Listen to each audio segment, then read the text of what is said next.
Doctor بکواس کر رہا ہے، ایسا کچھ نہیں ہے۔ تیمور خان اس کی بات سن کر اپنا منہ پھیر کر دوسری طرف کرتا ہوا اس سے بولا۔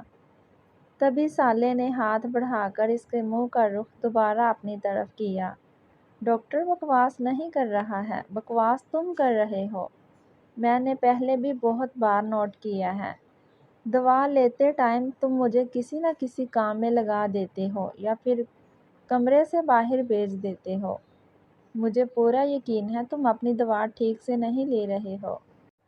اور عرفان مجھے بتا رہا تھا تم فزیو تھراپی کرتے وقت تم اس پر غصہ کرتے ہو، اپنی فزیو تھراپی بھی ٹھیک سے نہیں کرتے۔ وہ کسی سخت استانی کی طرح تیمور خان کو ٹریٹ کر رہی تھی۔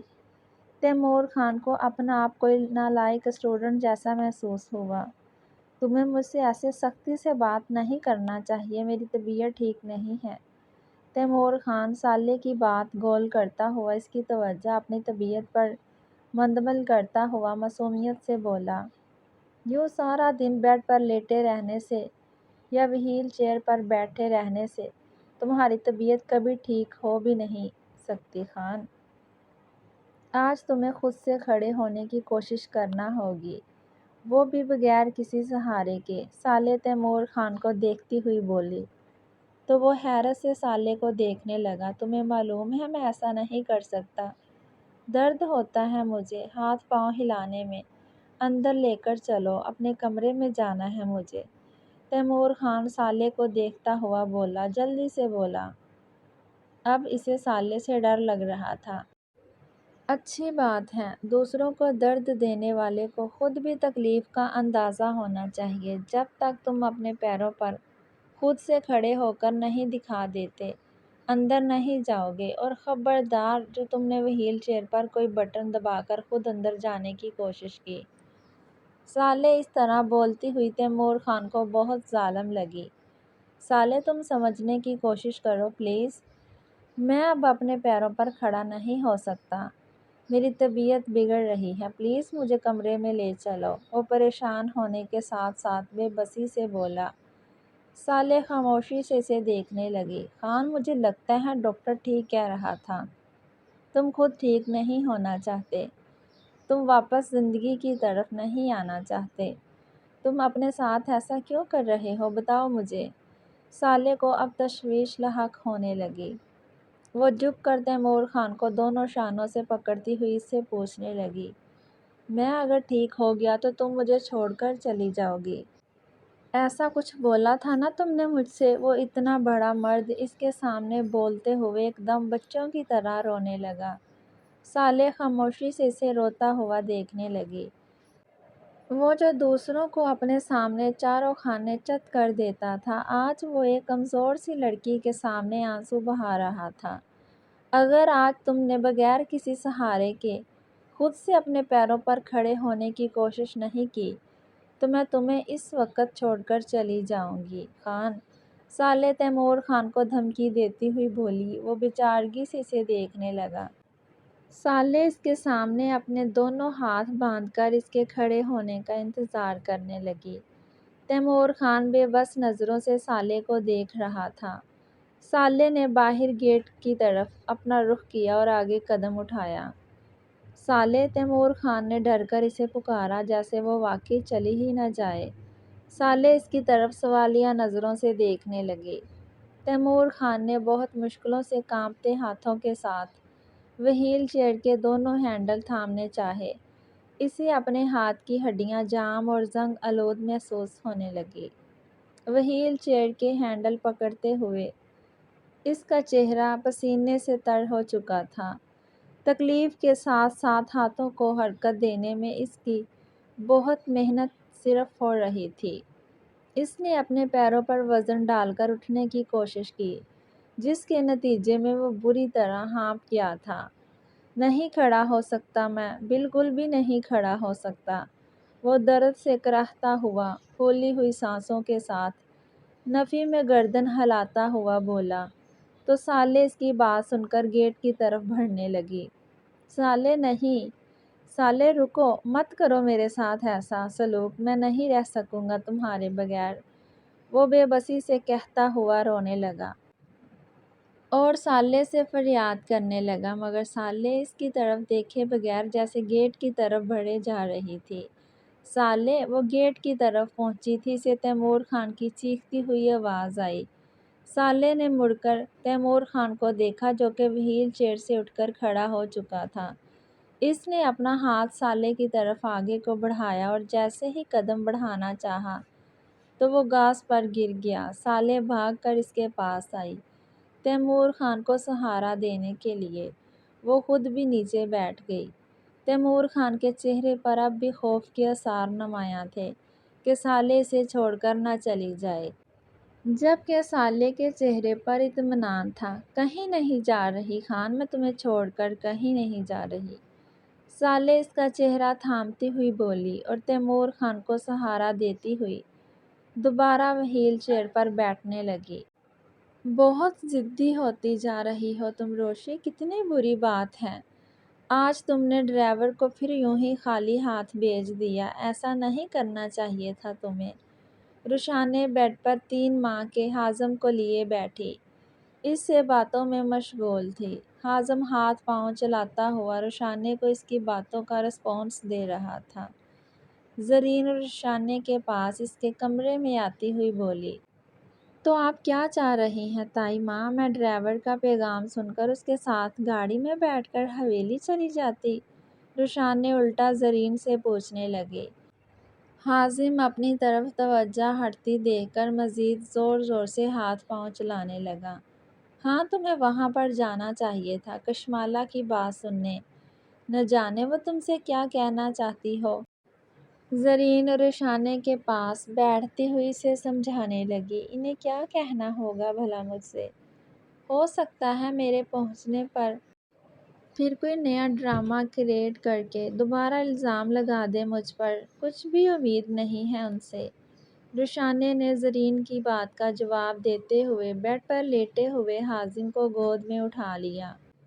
اس کا پیٹ بھرا ہوا تھا۔ رخسانے اسے تھوڑی دیر گود میں لے کر ٹہلتی تو وہ سو جاتا۔ توبہ کر روشی، بچے، آدھا دھڑ اس کا مفلوج ہو چکا ہے۔ اس حالت میں اس کے بارے میں ایسا سوچ رہی ہو؟ کیوں اتنی تلخ ہوتی جا رہی ہو؟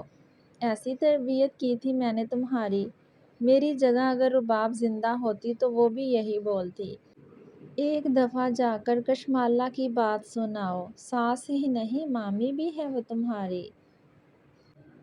زرین اسے مزید سمجھاتی ہوئی بولی، ساتھ ہی اس کی گود سے حازم کو لے کر کوٹ میں لٹا دیا، کیونکہ وہ اب سو چکا تھا۔ بچے، بہت مشکل ہوتا ہے کسی کو معاف کرنا جس نے آپ کے ساتھ ناجائز کیا ہو، دل دکھایا ہو۔ میں مانتی ہوں سب باتوں کو بھول جانا آسان نہیں ہوتا، لیکن اچھا انسان وہی ہوتا ہے جو اپنے فیصلے خدا پر چھوڑ دے۔